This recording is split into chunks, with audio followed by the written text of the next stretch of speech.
책 읽기 좋은 날 북스입니다. 오늘 함께할 책은요. 여러분들이 굉장히 반가워할 작가분이십니다.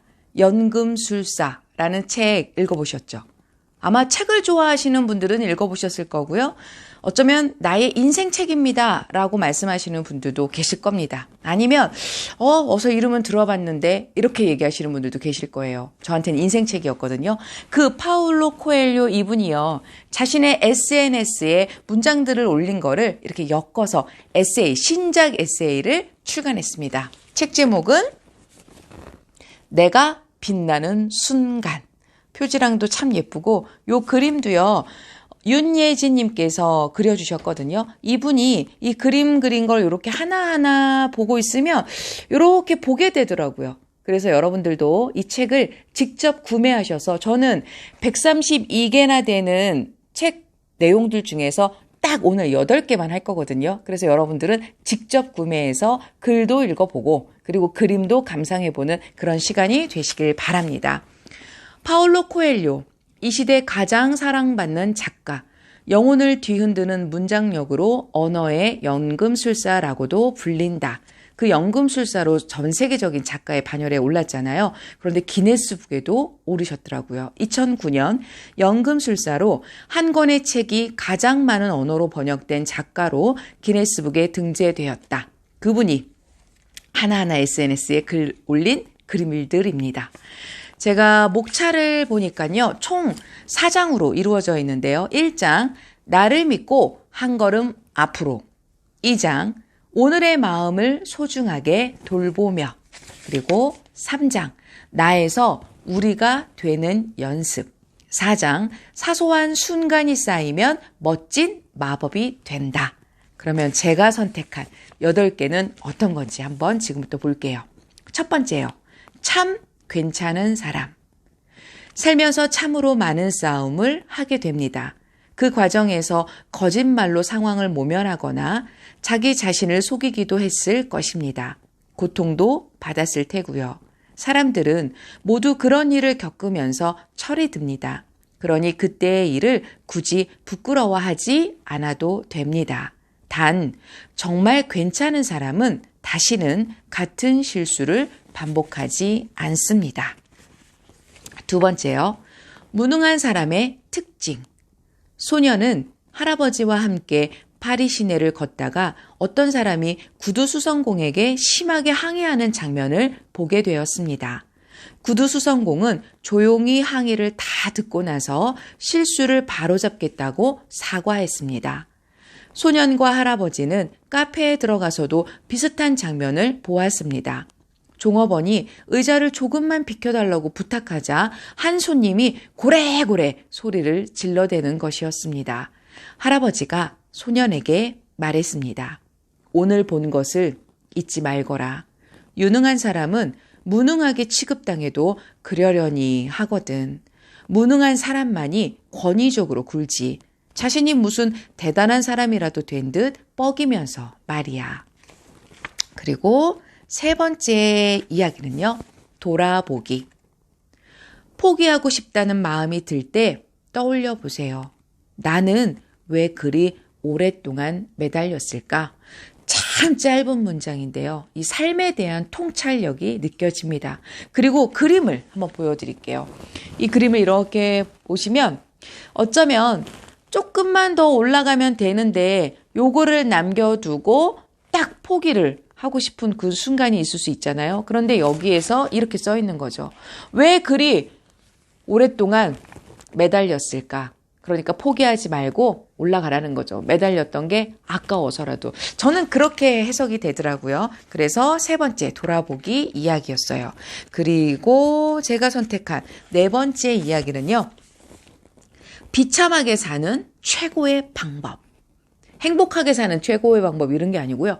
비참하게 사는. 그럼 이렇게 안 살면 되겠죠. 어떤 내용이냐면 다른 사람들이 나에 대해 뭐라고 말하는지에만 귀 기울여 보세요 하고 또 이렇게 그림이 너무 쉽게 이해가 되어 있는 거예요. 이게 여러분이라고 생각해 보세요. 나라고 생각했는데 말풍선들이 있죠. 뭐가 어쩌고 저쩌고 얘 그랬대 어쨌대 카더라 통신의 왜곡된 말들에 그런데 이거를 내가 짊어지고 있으면 이거 비참하게 사는 거라고. 이 그림을 그리신 분이 이 시점에서 그린 이의 말, 어떤 마음으로 그렸는지 한번 읽어드릴게요. 코엘료의 길지 않은 문장들은 이미 알고 있지만 잊고 있던 마음들, 너무 익숙해져서 가지고 있는지도 몰랐던 능력들. 분명 예전에는 나를 놀랍게 했지만 지금은 식상해져 버린 것들이 사실은 얼마나 소중한 것인지 다시금 상기시켜 줍니다. 일상이 지긋지긋해질 때는 하루하루를 여행하듯이 마음을 바꿔봅니다. 그런 마음으로 한 장 한 장 그림을 그렸습니다. 페이지 하나하나가 각자의 추억을 기억하는 그리고 추억을 만들어갈 공간이 되면 좋겠습니다. 윤예지. 그런 마음으로 이렇게 그림을 그리셨대요. 이게 참 공감 가시죠? 이런 이야기. 그러면 우리 루키님들이 비참하게 안 살고 싶다면 오늘 들은 그런 이야기들 그거에 너무 확대 해석하고 마음에 담아주지 않으시기를 제가 바랄게요. 그러면 5번째 제가 선택한 건요. 바보들의 행진. 남 욕하기 좋아하는 사람이 유언비어를 실어 나릅니다. 어리석은 사람이 이 유언비어를 믿고 한심한 사람은 이를 널리 널리 퍼뜨립니다. 그러니까 우리는 어리석은 사람도 한심한 사람도 되지 말자고요. 그렇죠? 그리고 6번째. 누가 뭐래도 내가 마음먹은 일을 비웃던 사람들이 있습니다. 얼마나 고마운지 모릅니다. 덕분에 성장할 수 있었거든요. 그래서 나는 꿋꿋이 헤쳐나가는 사람들을 존경합니다.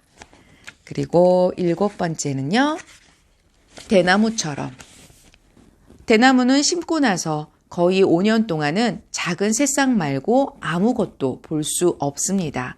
그동안 대나무는 땅속에서 뿌리가 씨줄 날줄로 뻗어나가며 자리를 잡아갑니다. 5년이 다 될 무렵이면 어느새 25m 넘게 우뚝 솟아 있습니다. 인생도 대나무와 닮은 것 같습니다. 우리는 크게 되려고 일을 합니다. 시간과 힘을 쏟아붓죠. 심신단련을 위해 무엇이든 하고요. 때로는 몇 주씩, 몇 달씩, 혹은 몇 년씩이나 가시적인 것도 손에 잡히는 것도 없이 말입니다. 그렇지만 끈기 있게 일하고 심신을 단련하다 보면 5년 후에는 분명 살아남을 것이고 상상하지도 못한 모습으로 변해 있을 겁니다. 대범해지세요. 높게 올라서고 깊게 뿌리 내리고 싶다면. 그 다음에 8번째 마지막이네요. 무언가를 바랄 때. 제자. 기도보다 소중한 게 있습니까? 스승. 네 옆에 있는 나무에서 가지 하나만 잘라보아라. 제자. 네, 잘랐습니다. 스승. 나무가 살아있느냐? 제자. 네, 멀쩡합니다. 스승. 이제는 뿌리를 잘라보아라. 제자. 그럼 나무가 죽습니다. 스승. 기도란 무릇 나무까지 같고 믿음은 그 뿌리라 할 수 있다. 믿음은 기도 없이도 존재하지만 믿음 없는 기도는 허상이란다. 제가 이거 짧고 굵은 내용 듣고 정말 삶에 대한 통찰력이 정말 느껴지는 것 같아요. 이런 문장 하나하나에. 그리고 옮긴 이의 말이 있습니다. 이 문장들을 옮겨주신 박태옥님께서 옮긴 이의 말, 이게 너무 좋더라고요. 그래서 이걸 마지막으로 읽어드리도록 할게요. 70억 인류가 일개 바이러스한테 속수무책으로 당하는 시대, 좀비처럼 달라붙는 고통과 불안 때문에 어쩔 줄 몰라 허둥지둥대는 그때 어디선가 들려오는 파울로 코엘료의 목소리. 고통과 불안은 인류와 영원한 단짝이야. 그러니까 잘 데리고 살아. 노란하지 말고. 그리하여 좀비들을 떨쳐내고 바깥 출입을 삼가고 집에서 조신하게 있으려는데 세상에 나 홀로 고립된 것만 같은 기분이 독가스처럼 스멀스멀. 그때 또 들려오는 파울로의 목소리. 고독해봐야 너 자신을 알 수가 있지. 나를 알아야 인생이란 순례길에서 낙오하지 않거든. 고독을 즐겨봐. 그리하여 차분하게 고독과 일상을 그리고 내가 할 수 있는 일을 하려고 하니 이젠 어제와는 다른 세상. 선뜻 나서지 못하고 자꾸 망설이니 또 파울로 코엘료의 목소리가 들려온다. 인생이 그래서 경이롭다는 거야. 늘 생각지도 못했을 때 미지의 세계로 나가라고 하잖아. 이건 인생의 명령이야. 그러니까 용기와 의지를 가지고 도전해. 그렇지만 미지의 새로운 세계는 혼란 속에서 말도 많고 관행도 많다. 의심의 눈초리, 비난의 화살. 그때 또 파울로 코엘료가 말한다. 낡은 시대를 마무리 지어야 새 시대가 자리를 잡는 법. 세상에 대체 불가란 없어. 극각 관행 별거 아니야. 겁먹지 말고 뛰어들어.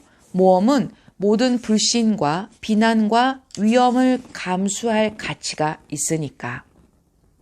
파울로 코엘료는 북극성이다. 가야 할 길을 알려주니까. 그리고 손 씻기다. 스스로 몸과 마음을 건강하도록 만드니까. 그리고 마스크다. 세상은 공동 운명체로 묶여 있으니까.